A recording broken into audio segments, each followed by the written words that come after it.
They are outlaws, old school bandits. Whenever we went anywhere, people moved out of our way. They were scared. Put it this way, yeah, we bad. They're the most violent motorcycle gang in the West. You're in the Sons, you're not nice to people.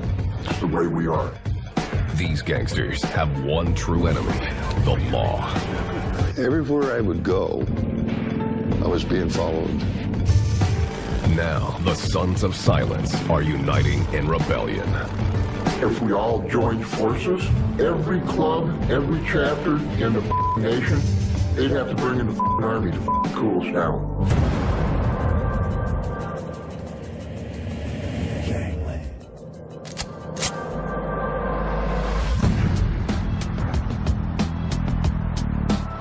Colorado Springs, Colorado.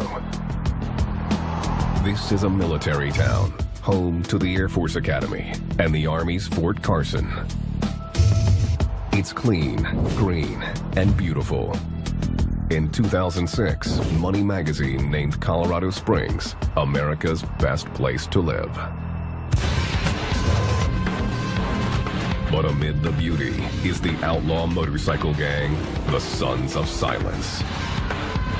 There were too many times that I've seen people come up and get in brothers' faces and say, "You guys think you're tough, don't you?" Wrong thing to say. No wonder why they got beat up. The Sons are one percenters, a criminal brotherhood that's proud of its outlaw image. They do not follow society's laws. Types of crimes that the Sons of Silence are involved in over the years has ranged from murder, burglaries, robberies, drug dealing, gun dealing, prostitution, you name it. They've been involved in it. It's all fun one-on-one until you swing in a sun. Nick Nichols, an Army veteran, rode with the Sons for a decade.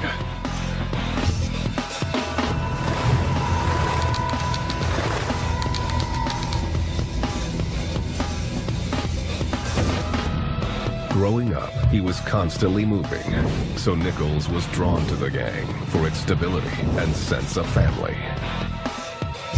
It looked like the guys were close, like there was a brotherhood, like they would do anything for each other. When Nichols first joined in 1988, it was because he liked drugs, liked to party, and he liked easy women. The girls I liked were dancers. The reason I like dancers is you got to see what was in a package before you ever got it home.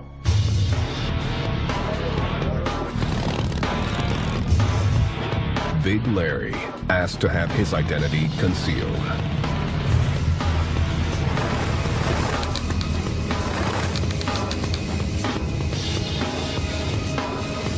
Whenever somebody does not get out of our way, we will them up all the time.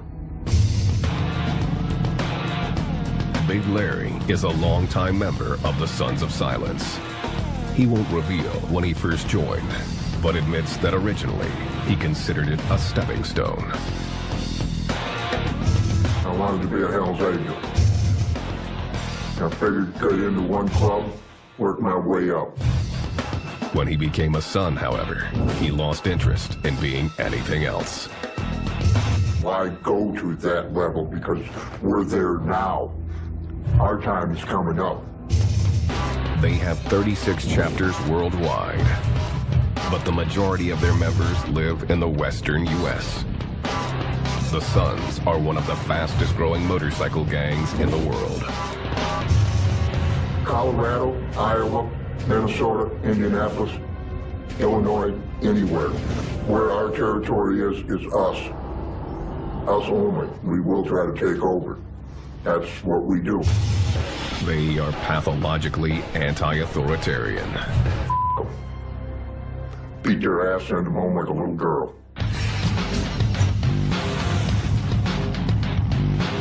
The Sons are known to traffic in weapons, stolen bike parts, and drugs.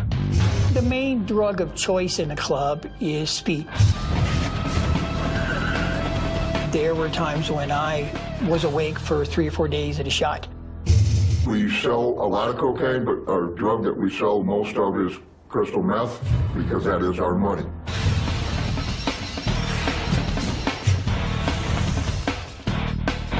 The Sons are careful to keep their criminal activities separate from club business.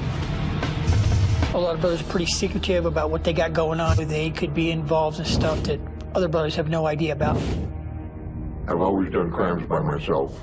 That way I know who's gonna snitch on me. They learned this lesson the hard way in the late 1990s when they were infiltrated by the ATF. I had a gift for gab, you might say, and I wanted to use that. Blake Boatler asked to have his identity concealed. In 1997, this ATF undercover agent was transferred to Colorado Springs. He was young and eager to take on a challenging case. The one group that stood out as being the criminal element in Colorado Springs was the Sons of Silence Motorcycle Club. They had a reputation for violence, and many of the potential informants I spoke to referred to them as the Sons of Violence instead of the Sons of Silence. Jim Waddles, then a detective with the Denver Police Department, had been tracking the Sons of Silence for years. If I didn't know who a guy was, I'd walk up, "Hey, I'm Jim Waddles from Denver Police Department. What's your name?" Waddles operated in the open. They always saw him coming. I says, "Would you rather have me standing here in front of you or sitting across the street watching you in binoculars waiting for you to do something stupid?" The Sons have a severe code of secrecy. Developing informants within the club was extremely difficult. Blake was the answer to the problem. So you go in what we would call a cold call situation. You don't have an informant or anyone else vouching for you that you're a good guy as far as the criminal world goes. So you have to go in there and earn your own stripes. Blake started calling himself Bo and began hanging out at the biker bars around town. He was invited to a Sons of Silence party at the gang's clubhouse. Things were going well until he made a mistake. This first party was going very well up until the time that I observed a hangaround retrieve a gun from behind the bar. And I told that hangaround, I said, "That's a nice gun. Let me know if you ever want to sell it." Blake was a stranger trying to illegally buy a gun, and the Sons were on to his game. A few minutes later, he called me out front, and at that time I was confronted by two Sons of Silence members. They took him outside the clubhouse, pushed Blake into the shadows, and began interrogating him. And they wanted to know who I was, what I was about, why I was there. He was going to get his butt kicked that night. Blake insisted he was just trying to party, but the Sons weren't buying it. I knew when he said, "Get out of here, leave," he wanted me to leave the property. The agent knew that if he let the gang chase him off now, he might never get another chance. So he took yet another risk. I saw an opportunity to go back into the bar and maybe mend some fences. And that's the route I chose to do. The club's enforcer immediately took notice. A few minutes later, Frank Pearson, who was an enforcer for the club, came back into the bar, and he saw me sitting there. And he came walking up to me, and he said, "What are you doing here?" Blake had to think fast.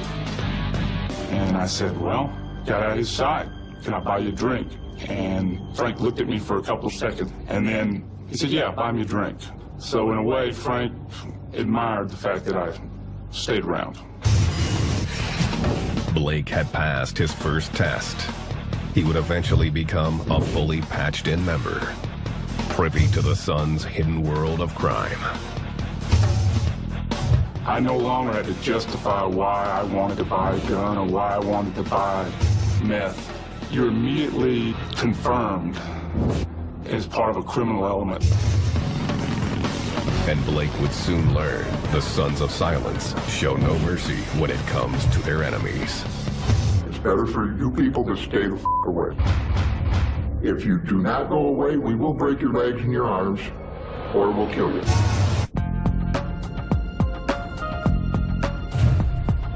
Colorado Springs is the suburban American dream. It has no ghetto and little crime. The crime it does have usually involves the Sons of Silence, a gang that rules through intimidation. Any disrespect, you jump, you take care of business. Somebody f***s with your brother never hits the ground, you take him out. This is the way of the Sons of Silence. The gang has been around for 40 years, but few members know the origins of the club. In my book, it could have been God that started the Sons of Silence, because the Sons of Silence are the best club out there. The founder of the club is a reclusive 69-year-old named Bruce Richardson, known simply as the Dude.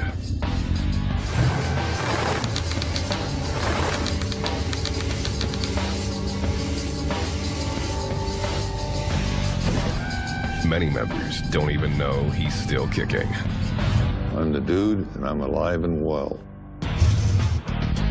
In 1968, the Dude was just out of the Navy and living in Longmont, Colorado. He and 3 biker friends were looking for something to do. One day we were sitting around drinking a beer and said, what do you guys think if we start a little club? They were all for it. So that's where the Sons of Silence come from. They chose a name that summed up their main goal: secrecy. I just wanted to be just a bunch of guys that could get together. Not everybody know our business. It's sort of like the mafia does something, right? They don't advertise it. Then they designed the club's colors.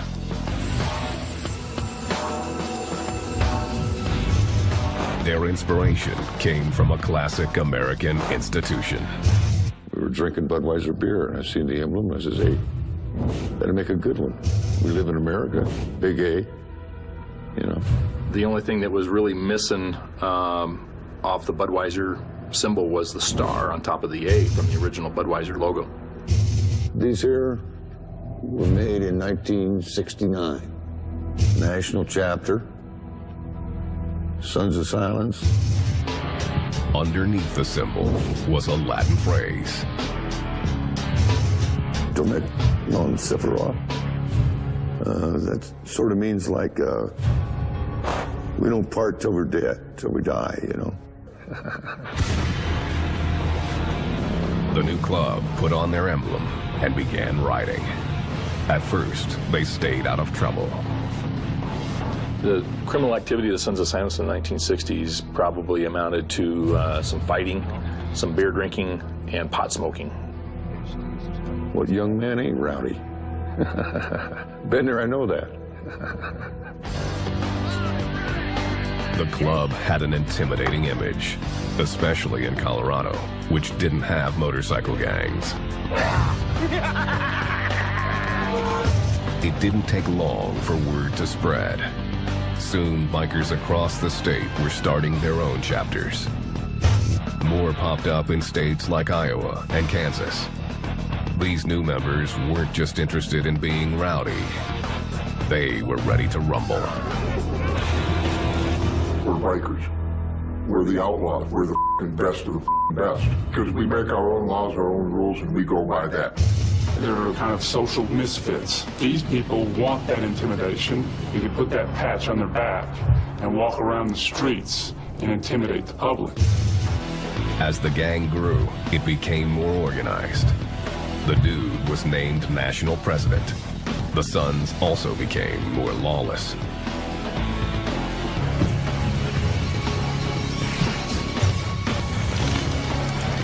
In 1971, tensions between the Sons and local law enforcement finally erupted. There was a group of Sons of Silence members who had been indicted in Colorado Springs on conspiracy charges to kidnap and murder the wives and daughter of a police detective. The The dude claims a police captain was giving the Colorado Springs chapter trouble and says he tried to have a calm sit-down to work out the differences. They would give me a bunch of shit. And I just said, well, I'll just pull in everybody from every chapter into this town, see how you like that. It scared them. And they come up with an idea that we was going to kidnap their wives and rape and pillage and all kinds of bull. The conspiracy indictment was dropped when the witnesses to the case skipped town. The gang remained on the law's radar and found their quality of life compromised. Everywhere I would go, I was being followed. Law enforcement. Everywhere. In 1974, the dude made a decision. He was out. He turned the club over to new officers and rode off into the sunset.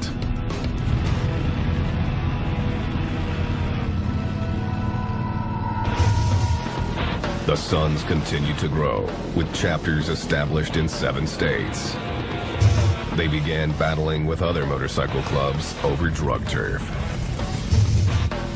In Indiana, they were clashing with the outlaw motorcycle gang, who saw them as newcomers. In March 1980, the Outlaws invited the Sons to a party at their clubhouse. The peace proposal didn't go as planned. The Outlaws told them to take their guns off. The Sons of Silence felt disrespected. They weren't allowed to bring their guns into the Outlaws clubhouse, and they refused and left. The Sons decided to take action. Some calls were made back to Colorado. The word I got was they were told to air condition the house.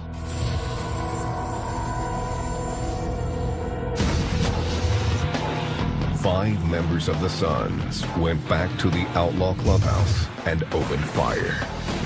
The Outlaws' national vice president, Thomas Satan Reeves, was shot in the head and killed. This ATF surveillance video shows longtime Sons member Steve Cresson claiming to be involved in the murder. Yeah, he stuck his head above the 2 stories. Upstairs, the 2 stories, he stuck his head above the window sill. Top of that come clean off. Despite the apparent confession, the ATF never prosecuted, and no one was charged with the murder. The Sons of Silence declared war on the Outlaws and began to hunt them down. If any outlaws came around here or we were somewhere, we were supposed to take care of them. How deep is the love for your mother? That's how the hostility is between Sons of Silence and the Outlaws. The Outlaws sought their revenge. In October 1980, 2 Sons members were fired on while riding their bikes with their girlfriends. One of the women was killed.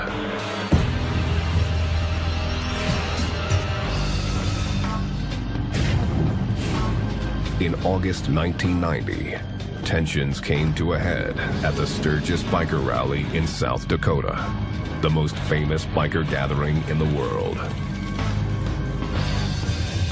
It was the 50th anniversary of the rally, and the Outlaws, who rarely attended, showed up in force. We knew the Outlaws were there. Everybody was in orders to travel in groups to avoid any kind of conflicts. We were ready to fight if we had to, but we weren't going looking for it. Nick Nichols spent most of his time looking for women. Other Sons were looking to kill outlaws. And they found what they were looking for. The Outlaws were in a bar on Main Street in Sturgis called Gunners, getting along, drinking. 2 Sons of Silence members start to go in, and an outlaw confronts them at the door, says, "Can't come in here." And they basically said, "Yeah, we're coming in." They're just 2 of the people that like to go out and start. The battle was on. The outlaw was shot, and the 2 Sons were stabbed before fleeing on foot. And the Sons of Silence jumped over the motorcycles, got into the middle of the street, and ran several blocks down the street where police found them. Leonard J.R. Reed, who had been the Suns' national president for a decade, started to think the war with the Outlaws was misguided. JR wasn't looked at as a violent man. He was more of a calming effect, if anything. He tried to solve problems with other clubs with diplomacy as much as he could. Reed believed that law enforcement was the Suns' true enemy, not the Outlaws. I mean, the feds would love it. You know, like I say, whoever doesn't die, they get to arrest. The law enforcement agencies don't think we have a right to f***ing exist because we're bikers. In the mid-1990s, JR started the Colorado Confederation of Clubs to try to stop the biker wars. Nick Nichols was the co-chairman of the organization. I believed in what was going on, what we were doing, because they all want the same thing. They want to wear their patches, they want their little slice of pie, they want to be left alone. Big Larry saw the Confederation as a show of force. If we all joined forces, every club, every chapter in the nation, they'd have to bring in the army to cool us down. J.R. Reed's Confederation succeeded in ending the war with the Outlaws. But it didn't succeed in getting law enforcement to lay off. By 1997, ATF agent Blake Boatler had infiltrated the Colorado Springs chapter and was prepared to take the gang down. That became a challenge to me because Sons of Silence consider themselves the baddest of the bad.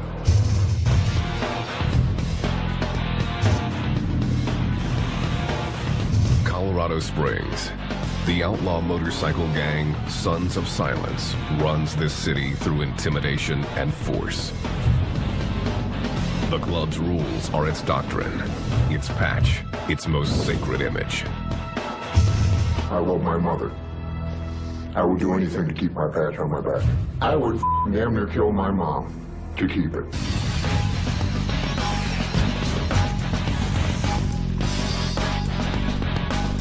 To get his patch, a biker has to go through a rigorous rite of passage designed to weed out the weak. Before a biker can become a member, he must be a prospect. As a prospect, you're required to do whatever a patch-wearing member tells you to do. The Sons of Silence take no mercy on their prospects, hazing them relentlessly. The Sons of Silence are kind of a throwback in the outlaw motorcycle gang world. They like to punch the prospects in the mouth, headbutt them, kick them, do those kind of things, and just run them hard. Come on, Spec! If they holler for a prospect, you better get there quick. You don't kind of stumble over there, you run. Whatever you're told to do, you have to do. If it's pick up a dog turd off the floor and eat the you gotta do it. Big Larry says prospects aren't required to break the law. Because it's not their job. They're not a brother. They're not a patch holder. You don't ask prospects to do anything illegal. There is a loose interpretation of what illegal actually means. One of the duties is to help out patch holders get whatever they want, but also to assault anyone that they tell you to assault. When undercover agent Blake Boatler was prospecting, a patched member ordered him to go after a civilian who was bothering him at a motorcycle rally. He said, prospect, go clock that guy, which in our vernacular means go knock him out. If I don't do what he says, I'm gonna get boot stomped. Blake had just seconds to figure out his next step. If he broke the law, it would mean the end of his case. So, as I approach this individual, he sees me coming. He's got a bottle of liquor up to his mouth, and he's just holding it there, watching me approach him. And at this time, I had a 3D self flashlight, and I pulled that out. And just as I got to him, I swung with all that I was worth, and I just hit that bottle right below his chin. The bottle flew out of the guy's hand, and he toppled over. Blake hadn't actually touched him, but hoped he'd made enough of a scene. One of the national vice presidents saw me and told me, "Prospect, get over here." He stared at me for a second or two and he said, "Good job," and then get out and get to work. Sometimes it's better to be lucky than good.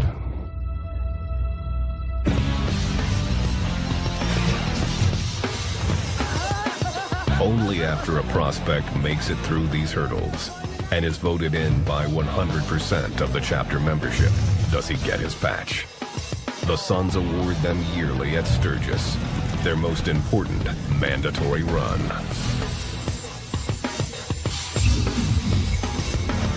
It's the members' last chance to torment the prospects, and they make the most of it, even dragging them through the fields in a shovel race.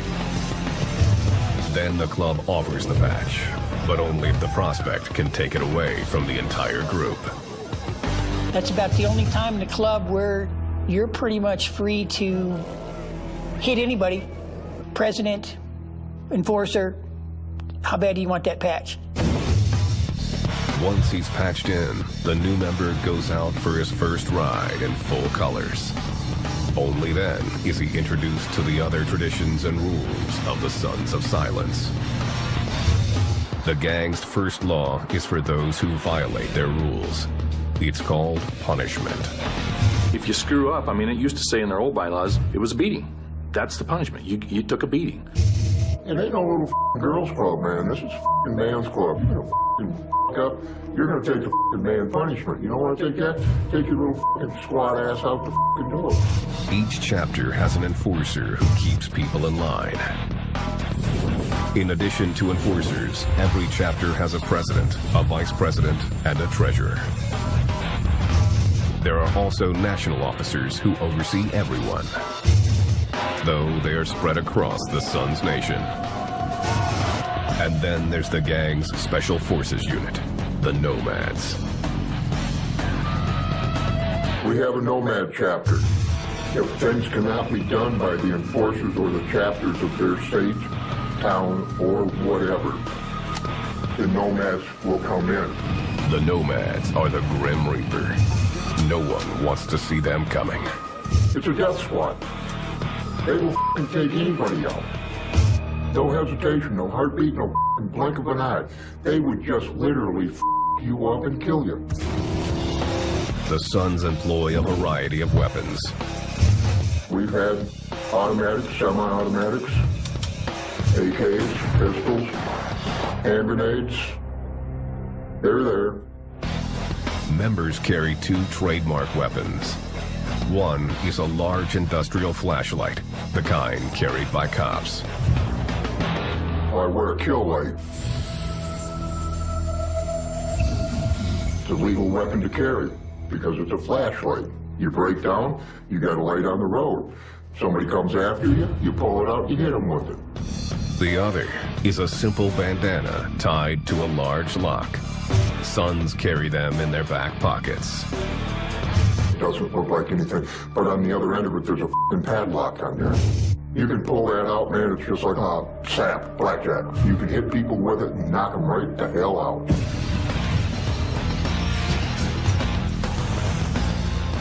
Weapons aren't the only way to recognize gang members.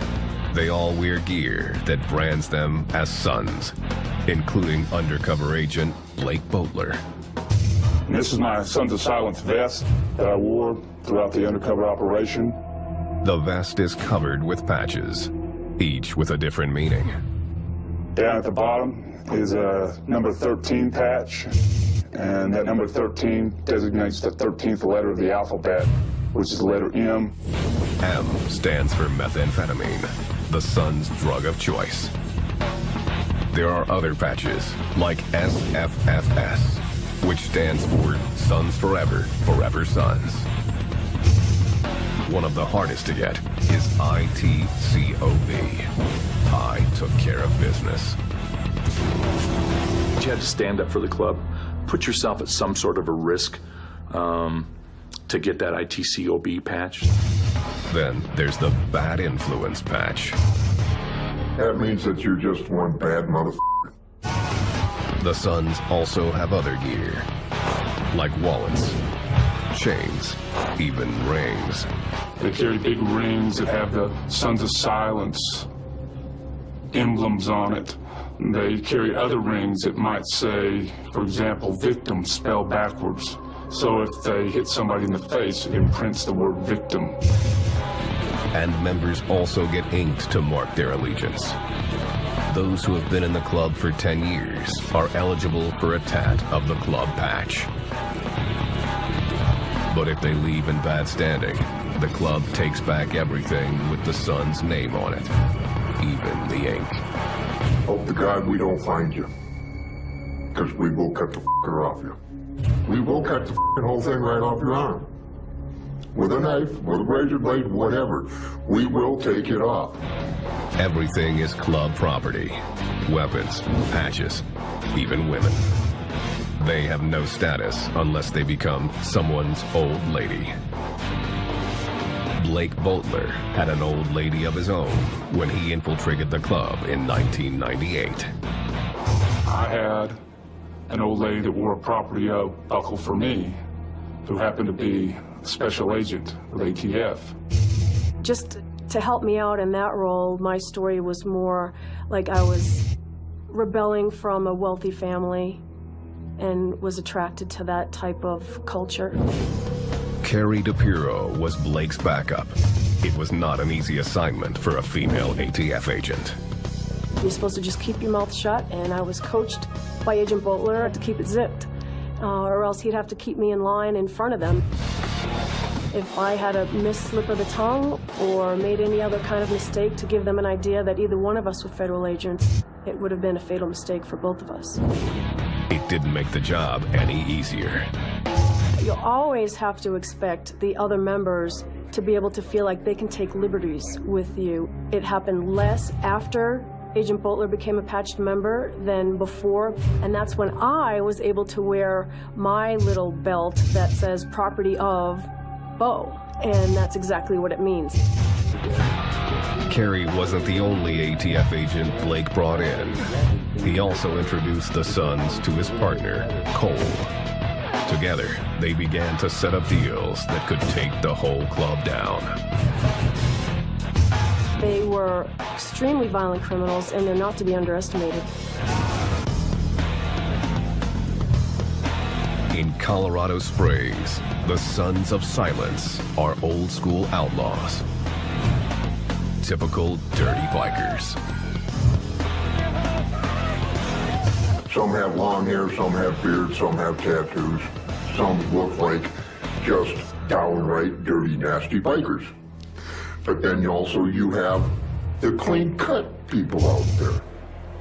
Okay? The clean-cut ones are the ones you have to watch out for the most. Because they're hiding something. ATF agent Blake Boatler was definitely hiding something. He, his girlfriend, and his undercover partner Cole were trying to take down Colorado's largest gang. I was able to buy firearms, explosives, narcotics from other members within the Colorado Springs chapters and other chapters. Blake and Cole began buying large quantities of meth from the gang, while a surveillance camera recorded everything. You touching this?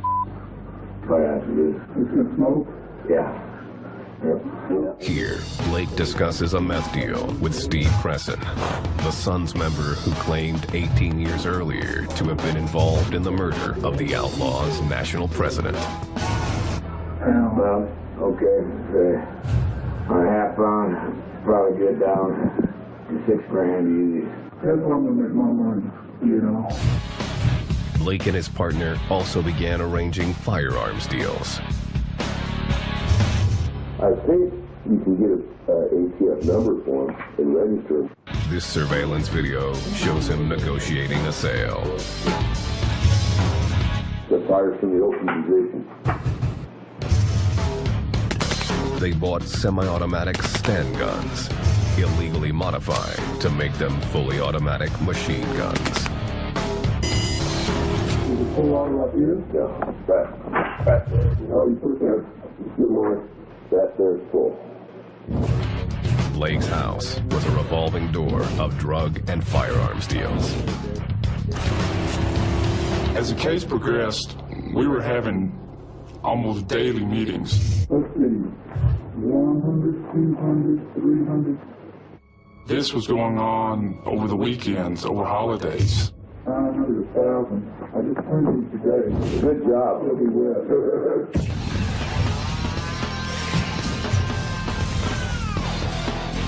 As Blake went deeper undercover, the rest of his life took a back seat. He rarely saw his own family. My kids would be scared of the way I looked. And you were only able to do brief meetings. You couldn't go out in public and eat for fear of running into a member of the Sons, and you'd have to have a story. The stakes were high and got even higher as some became suspicious. Blake's partner Cole almost blew their cover the first time he met Nick Nichols. When I walked in to sit down, Cole, the other Fed, said, "Do you want a 7-Up and no ice, right?" I'm like, "Yeah." He'd never met me before. I thought it kind of strange that he knew what I drank.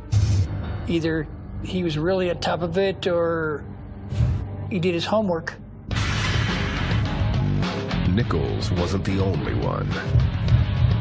In the middle of one gun deal, Blake was confronted by the national president, J.R. Reed. J.R. approached me and asked me, "What government agency do you work for with all these guns you've been buying?" And I looked him square in the eye and said, "I work for the Gun Reclamation Board," and laughed. And he looked at me for just a few seconds, and then he too laughed. And I knew then that he'd bought that. By 1999, Blake and Cole had been working undercover for almost 2 years. Cole and I talked quite a bit towards the end of the investigation as to when we would close this out. We were both tired. It had been a long 2 years. In October, the ATF finally decided to conclude the investigation and roll up the Sons of Silence.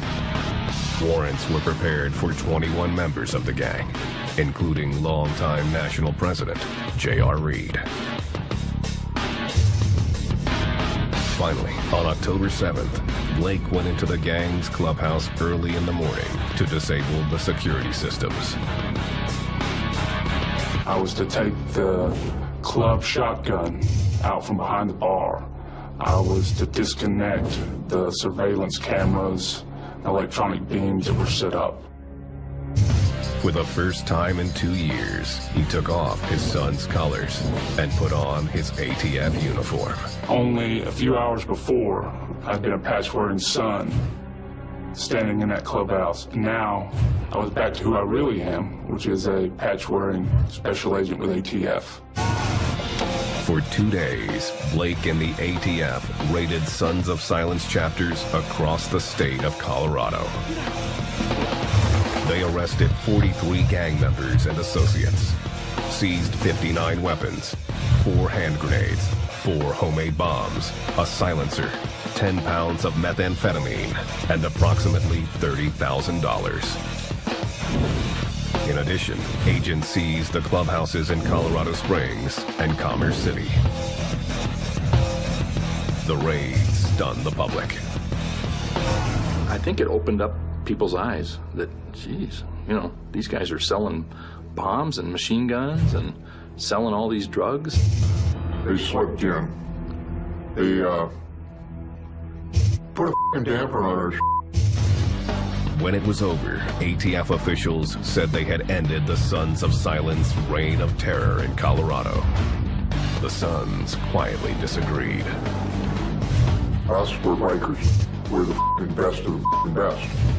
They didn't take us down, we're still here.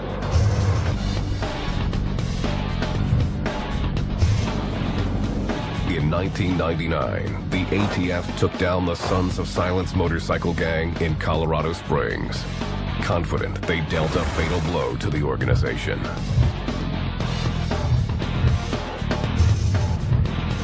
Then, in 2003, After serving 18 months in prison, J.R. Reed, the gang's president of 22 years, died from heart disease.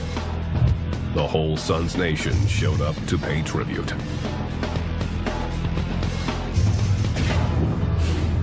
Good afternoon. I'm here to preside over the final services of a good friend of ours. They quoted from the Bible, read highly dramatic poetry set to music, Sons forever, forever, sons. and called J.R. a peacemaker. Your loss and my loss and our loss of a good friend, one who made everyone think they were his best friend. Detective Jim Waddles was in the crowd, keeping an eye on things. He says the description wasn't off the mark, and that the piece J.R. brokered in 1997 is still holding strong. There's been a couple of little scrums and stuff, but nothing, no major things, no bombings, no shootings, no stabbings, or anything like that. Today, despite the ATF raid and Reed's death, the Sons of Silence are stronger than ever. Undercover agent Blake Boltler, who put 2 years into building the ATF's case against the gang, says their numbers are at an all-time high. The Sons of Silence opened up additional chapters in additional states the years following the takedown on this investigation. So at this time, I would estimate that the Sons of Silence are probably larger now than they were back in 1999. Like I said, we are not going to go anywhere. Prepare our hearts and our spirits to receive of you. Not everyone has stayed with the gang. 10-year member Nick Nichols became a born-again Christian.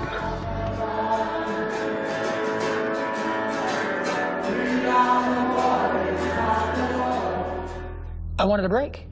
I wanted some time off. I wanted just to be with my wife. And I asked the club for an early retirement. He still rides bikes, but now wears the patch of a Christian motorcycle club, Church in the Wind. Because we all want the same thing. Whether it's a 1% club, or party club, or a family club, or a Christian club, we want to wear our patches, we want to ride with our brothers, and we want to be left alone. Now, the Sons of Silence are being left alone. Jim Waddles has retired from the Denver police force. Since then, no one has kept the same close eye on the motorcycle gang. I was working bikers 90% of the time. Nobody's taken that over since then. Most of the old Denver Police Intelligence files were destroyed after I left. You know, my opinion is, being the Sons of Silence that I am, and Waddles being gone, it's not like having a proctologist up your ass anymore. Waddles occasionally shows up at the Denver Swap Meet, an annual gathering where all the bike clubs sell merchandise and recruit new members. It's a money-making endeavor for the club. Same with the Banditos and Hells Angels. Did you want to talk to me? No, I was with them, not you. Good, how are you? Real good. Did you get this? Make sure you get that. The Sons are as secretive as ever and are flying under the radar. If nobody's watching these guys, they're free to do whatever they want. It's a point not lost on the Sons of Silence. We are growing. We will prosper more. We will have more members coming in. We're always looking out for ourselves. The number one, the best, the Sons of Silence, and the story.